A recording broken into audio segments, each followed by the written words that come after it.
Jaz sem Ivan Kamašek. Doma sem drugače iz Štajerska, odkudar je bil tudi moj stari ata.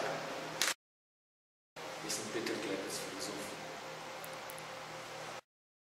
Sem Martina, sem stara 30 let, sem brezposelna trenutno. Sem Petra Solšak, zgodovinarka, ki se so svojo, rečemo temu, profesionalno dobro ukvarjam s Prvo svetovno vojno. Moje ime je Miha Skint.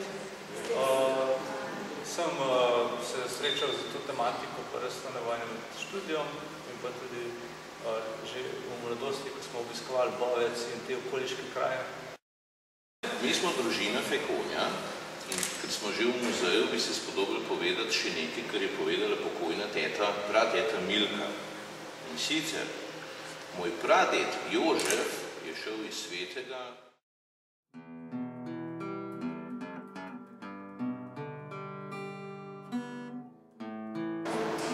Ta predmet je pa v bistvu od mojega pradetka Venčeslava Črnigoja. Stari oče je bil letnik rojen 1892, umrl je v 103. letu.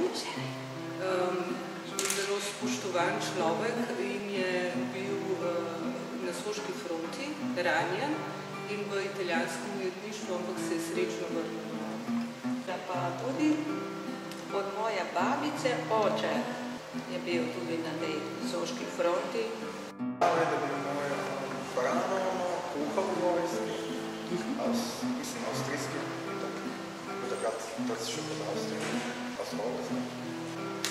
V tistem času, ko sem jaz bil otrok, je bilo večina starejših moških udeleženo v Prvi svetovni vojni.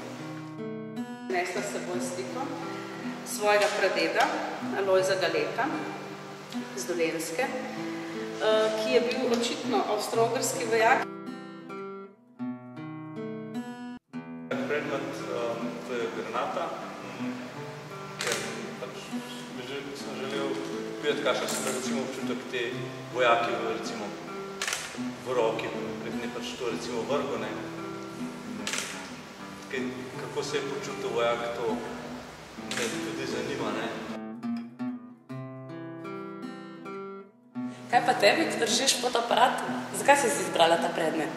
Ne vem, pač fotoaparat v bistvu lahko posname ful enih lepih stvari, ampak lahko posname pa tudi malo manj lepe stvari in so se v tej vojni dogajale tudi manj lepe stvari.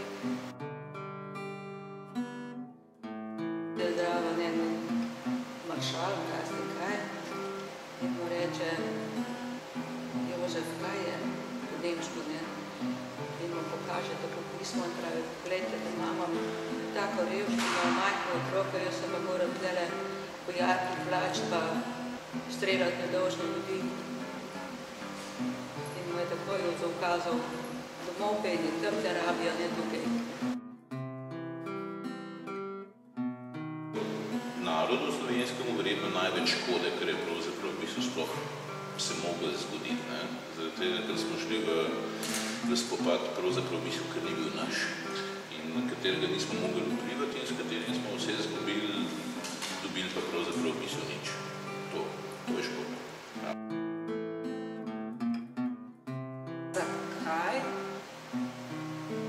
Kaj je človek res sposoben narediti zaradi tega, zaradi koščka zemlje, karkoli?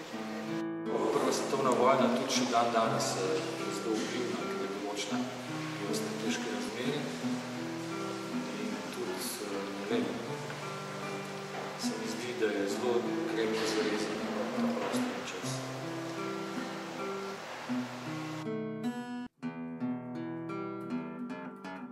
Vojna je bila resnična, ni preizmišljena. Ni bilo nekaj fiktivnega, kar vidimo na televizijah ali pa na katerikoli čudodelnih napravah, ki nam jih danes ponujejo.